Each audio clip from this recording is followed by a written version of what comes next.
Coco Banjo is this crazy, mad, fun, funny, kind-hearted, huge-hearted girl who lives on a secret island in Sydney Harbour, and she goes to a typical Aussie primary school.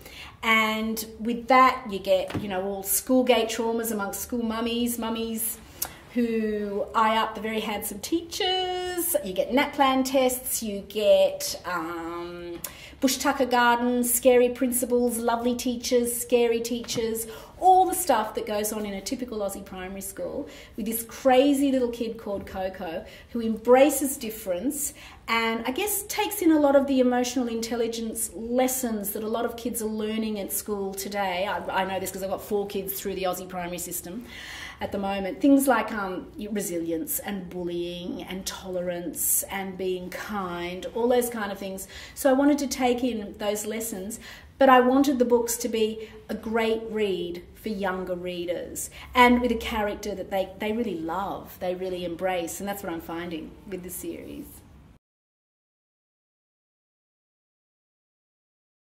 I wrote these books because I have a daughter myself. She's in Year 2 now, and she went from kindy, from the Billy B books, and as she's gone through her reading years at school, she progressed to like Treehouse and Wimpy Kid and things like that. And I thought, there's nothing in between there for girls to read in terms of, you know, if they want to read, if they need that reading spark ignited in them. It was hard, I thought. I took her to, you know, a bookshop one day and she was just going through the books and she was like, no. And I thought, I can do this.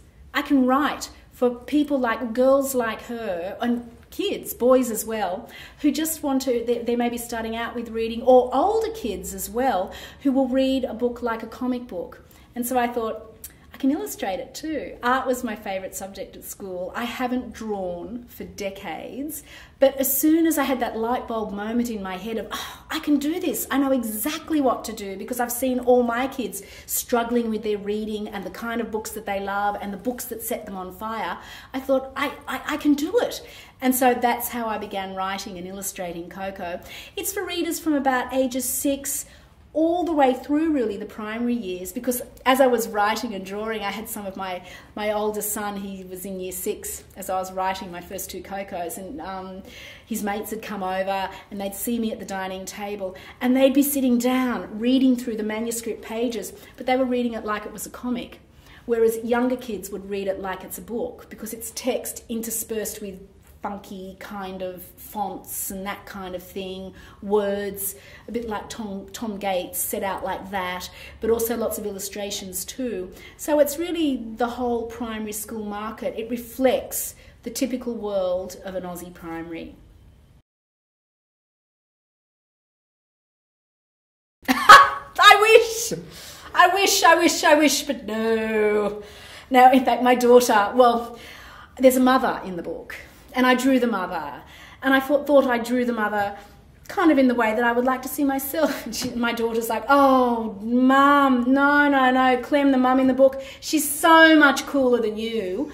So that really put me in my place. And certainly Coco is not based on me. I just wish I was as brave and courageous and sparky and vivid. She's a real go-getter, and she's very strong and empowered as a little girl, and I love that. I was the little shy thing, the little bookworm in the corner, so no, it wasn't me.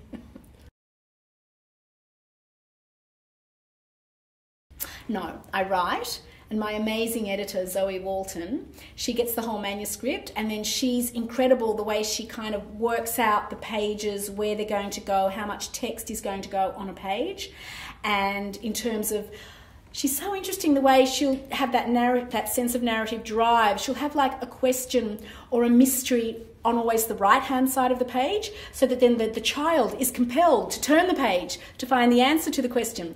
So she will spend a long time very carefully thinking about where the text is going to go on a page, and then she'll give that back to me, you know, with like illustration here or whatever, and then I'll spend the time just solidly drawing around what's been written on the page. It's a lot of fun.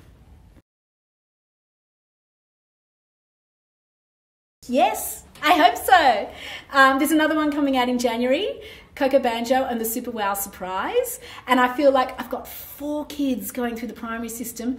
They give me so much material. And, nothing is kind of based on anyone known, but that world of a typical little Aussie primary is so rich in terms of laughs. It's just can be hysterically funny. But also there are a lot of dramas that go on, playground dramas, that kind of things. Even little things like, a child hasn't been invited to a school party or someone's left out at lunchtime, that kind of thing. I wanted the Coco Banjo books to embrace all those kind of things. So I just feel like I could go on and on.